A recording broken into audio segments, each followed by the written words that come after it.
single overhead camshaft only has one camshaft for each side of the cylinder. So, for example, in a pushrod engine, you always have one camshaft in the block and pushrods also in the block. So the advantage of SOHC is you get the advantage of dual overhead cam with the higher revving at the mid-range, but the lower range also.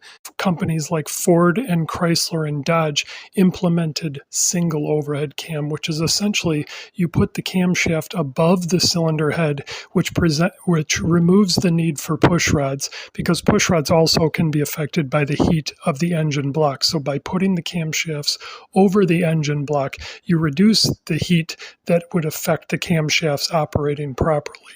So you have one camshaft for a V6 in each bank of cylinders, so two camshafts on a V6, and for a V6 with dual overhead cam, you'd have two camshafts for each bank of cylinders for a total of four. So pushrod, you'd have one camshaft, single overhead cam V6, you'd have two total camshafts, and a dual overhead cam V6 or V8, you'd have four total camshafts. And single overhead cam and dual overhead cam is just simple numbers.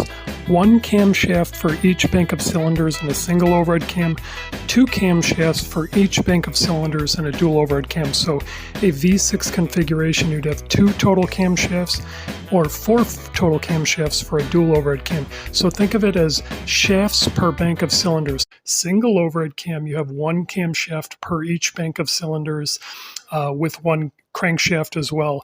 And dual overhead cam, you have one crankshaft with two camshafts for each bank of cylinders. So really, if you wanted to know the basics of which engine works best and which one is best for you, first just understand you have to pick a valve train configuration. So single overhead cam is probably the best of both worlds. It has a crankshaft driving one camshaft on each side of the engine bay, and then